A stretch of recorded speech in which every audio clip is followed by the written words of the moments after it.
Putain, on s'est fait peur. Mais qualifié. Salut les amis, c'est Naji, j'espère que vous allez bien. Moi en tout cas, je vais très bien. Je m'excuse pour le retard, encore une fois, parce que j'avais dit un peu à 19h que sortait la vidéo, alors que l'heure que je tourne en ce moment la vidéo, il est 20h et des bananes. Et voilà. Désolé pour la musique à côté, je vis pas tout seul. Donc, comme d'habitude, n'oubliez pas de vous abonner, de liker la vidéo, de partager à vos amis, à vos familles, à vos grands-pères, à vos grands-mères, à vos mères, à vos pères, à vos... Voilà, tout simplement. Donc, je vais vous parler de ce qui m'a déplu en ce match de 16e de finale. Parce que c'est un débrief du 16e de finale euh, de Coupe de France entre le Stade Rennais et l'US Chantilly. Il y a eu des choses positives, il y a eu des choses négatives. Forcément, tout ne peut pas être parfait dans un match, je le répète. Donc, des joueurs qui méritaient pas d'être titulaires, des joueurs qui méritaient d'être titulaires, c'est encore une fois, ça reste mon point de vue. Si vous voulez écrire en commentaire, je suis prêt à débattre. Et n'hésitez pas à mettre encore une fois la cloche de notification pour ne pas rater mes prochaines vidéos. Euh, voilà, donc on va rentrer dans le vif du sujet. D'abord, je voulais dire bravo à l'US Chantilly parce que j'ai dit sur mon ancienne vidéo, je vais mettre mes lunettes, sur mes anciennes vidéos que bah on allait les faire que de bouger. Le karma m'a rattrapé, je suis désolé. Euh, voilà, tout simplement. Sur la première période où tu domines, tu domines, tu domines, tu domines, mais tu n'arrives pas à marquer. Et sur leur seule occasion à Chantilly, ils arrivent à marquer 1-0. Déjà, c'est exceptionnel pour eux d'arriver en 16e de finale, marqué contre un club pro, en plus 6e de Ligue 1 à l'heure actuelle, où on parle avec une certaine série de victoires, certaine invincibilité que tu as gagné, je le répète, face à Strasbourg, face à Monaco, face à Lille. Tu as fait des matchs décevants, certes, mais tu as tapé des gros, des concurrents directs, tu as tapé des petits.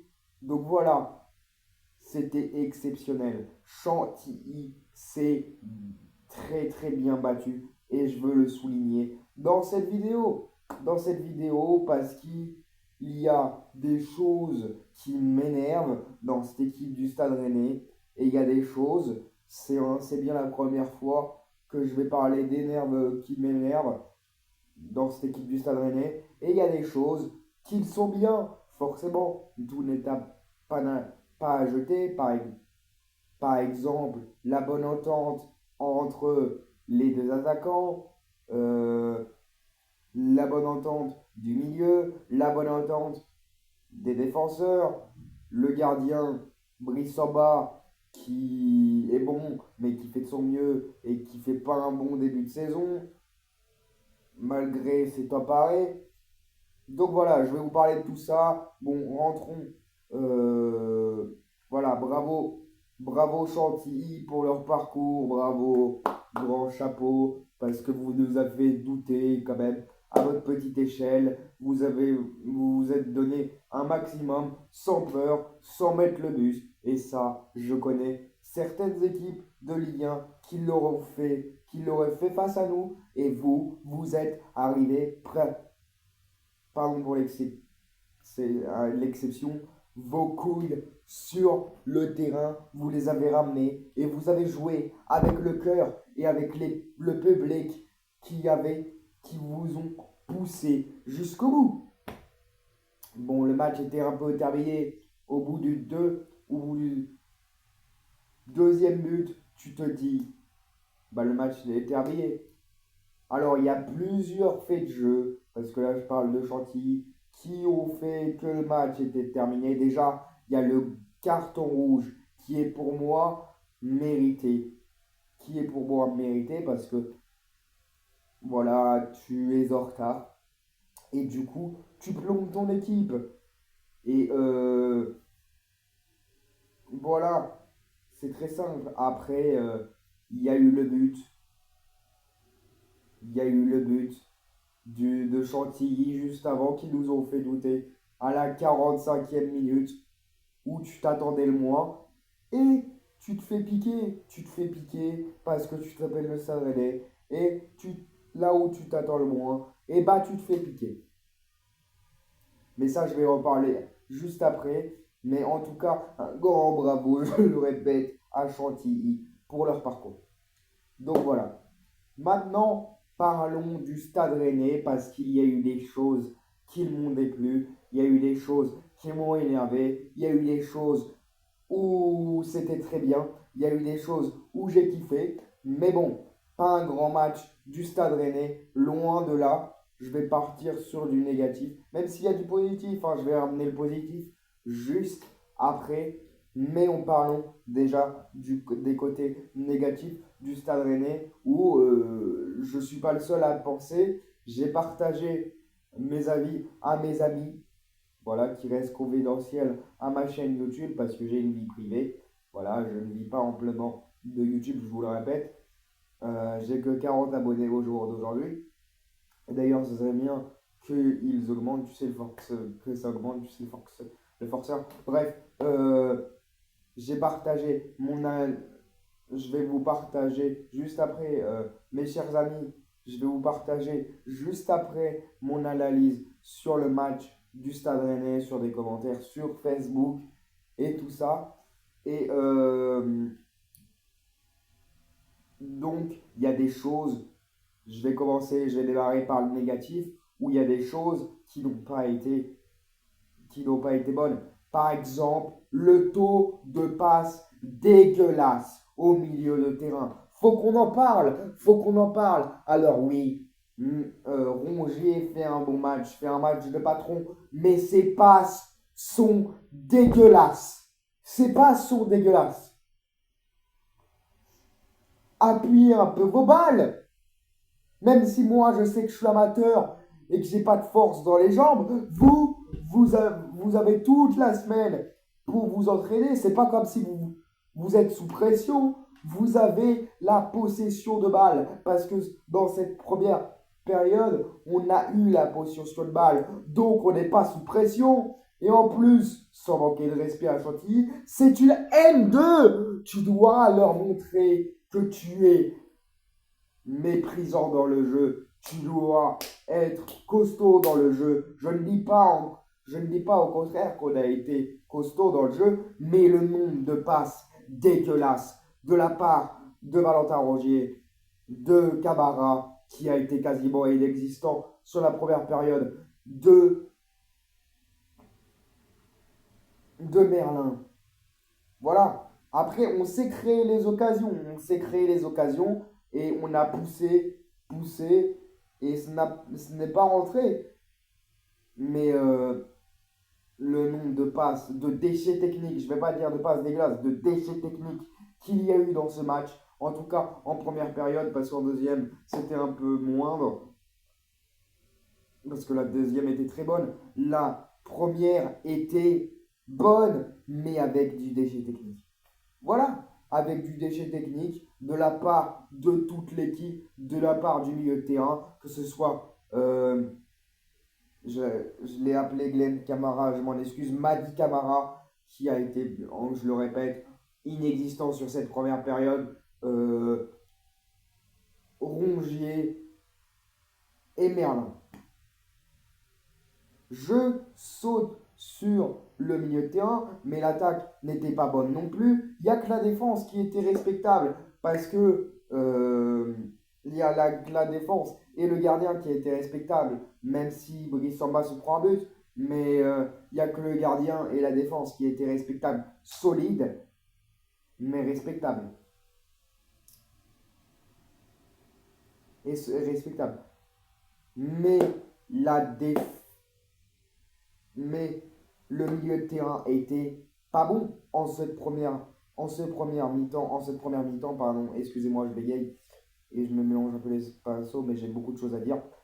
Était pas bon en cette première période. Après, tu as eu différents changements et je vais en parler juste après, qui ont apporté la différence parce que le 11 de départ mis par Abibay était bon, mais il y avait un joueur que je veux pointer et vous le savez tous. Vous le savez tous qui c'est parce que cher fan du Stade Rennais et cher fan de foot, si vous avez vu le match, il y a un joueur en qui je retiens pas la confiance d'être titulaire et il est encore jeune. Je le sais, il a gagné la Gambardella l'année dernière. Je vais sans plus attendre énoncer son nom. Kader Meite, tu n'as pas fait un bon match. Tu n'as pas fait un bon match. Parce que sur les attaques, oui, de dos, tu es très fort.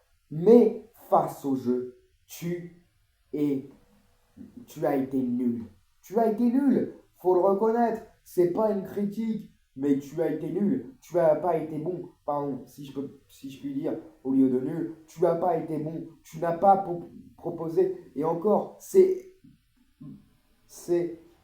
le Paul, si on voyait, qui faisait le pressing, qui demandait, qui décrochait, alors que tu as une attaque à deux et un duo, ça doit se connaître. Je ne dis pas que le duo se connaît pas, mais le duo doit permuter. Et il n'y a qu'un joueur qui a permuté. C'est Stéphane Le Paul qui fait un bon match, même s'il n'a pas marqué. C'est Stéphane Le Paul. Et tu l'as vu, parce que à la rentrée de Mbolo, il y a beaucoup plus de jeux qui se sont proposés. Et je pense que Le Paul Mbolo ne bougera pas parce que Meite, en tant que titulaire, n'est pas bon. N'est pas bon. C'est un bon entrant. D'ailleurs, on l'a vu face à Brest.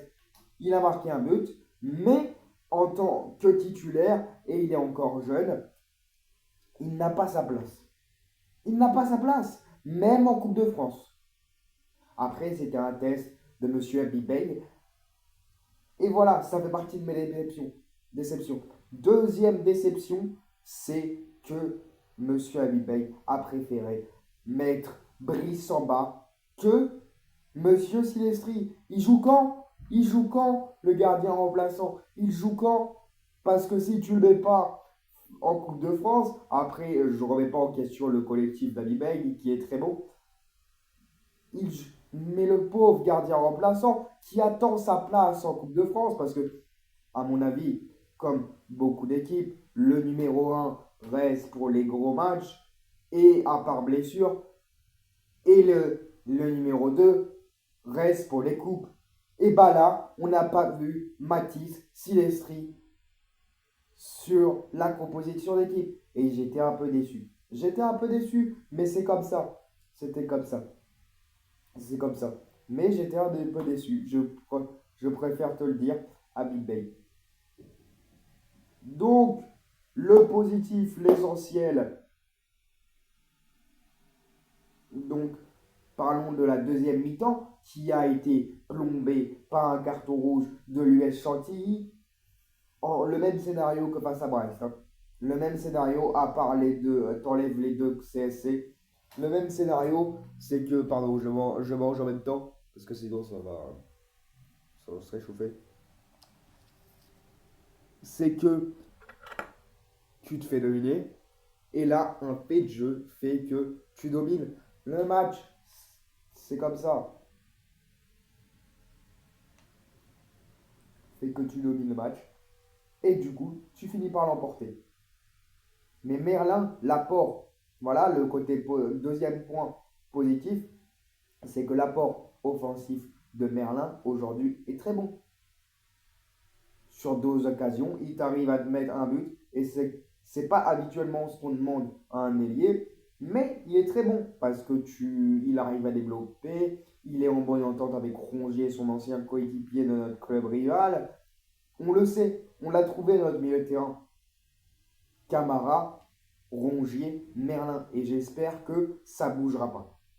J'espère que ça bougera pas parce que on l'a trouvé et j'espère que Habib Bey l'a ressenti aussi comme moi parce que l'apport offensif des deux milieux de terrain, même s'il y a eu du gâchis sur certaines actions, fait clairement la différence. Et me parlez pas de Glenn Kamara et tout ça, il est mort lui.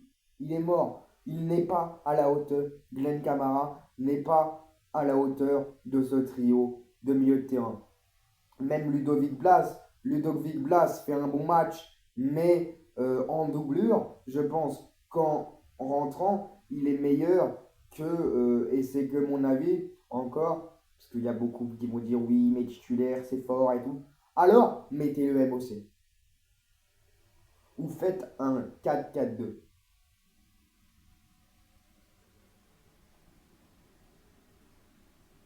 Parce que Ludovic Blas est bon en dessous d'un attaquant. Mais pas dans un milieu à 3. Pas en MC. En MOC.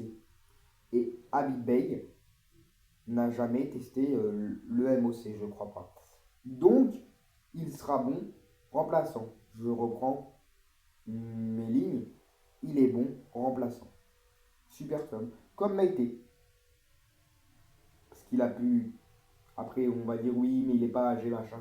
Mais il a plus cette énergie qu'à vendre un Rongier et un Merlin. Parce que Merlin, encore, le match qu'il fait aujourd'hui est très bon.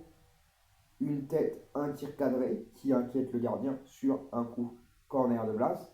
Et un coup franc magnifique, parce que je ne pensais pas qu'il allait mettre direct. Alors le coup franc était direct, mais un coup franc magnifique, un pétard séché. J'aime bien un pétard mouillé, pas sèche, qui est tendu, qui rentre direct. Après, parlons du deuxième but, parce que Altamari a été bon aussi, à son habitude. Et franchement, on a trouvé notre buteur. On a trouvé notre relais. Alors, dans les points de chute, c'est plutôt Meïté qui est très bon. Mais par contre, dans le jeu, dans le pressing, c'est plutôt Altamari qui est bon. Moi j'ai trouvé la doublure pour Meïté est Altamari. La doublure pour le Paul et Mbolo. Donc voilà. Et après, troisième, voilà, je voulais vous parler aussi du troisième point. Le jeune, je ne sais plus comment il s'appelle, Legendre. Il a un nom espagnol. Il rentre, il marque. Voilà, c'est bon pour la confiance. C'est bon pour la confiance et c'est très bien. Mais l'essentiel est là, c'est la qualification. Et merci Rennes, et je pense, sans m'enflammer, que nous allons aller en finale. À part Marseille et Paris, je ne vois personne nous stopper. Je ne vois personne nous stopper. Voilà. Donc en bref, c'est bon. Sur ce, ma vidéo touche à sa fin. Excusez-moi encore si c'est brouillon, je commence à fatiguer. Je travaille demain. Et désolé pour le retard, encore une fois, je suis sur plein d'autres projets en même temps. Voilà, donc la vidéo sortira à 21h ce soir, à l'heure que je le tourne. Je peux vous le dire, hein, il est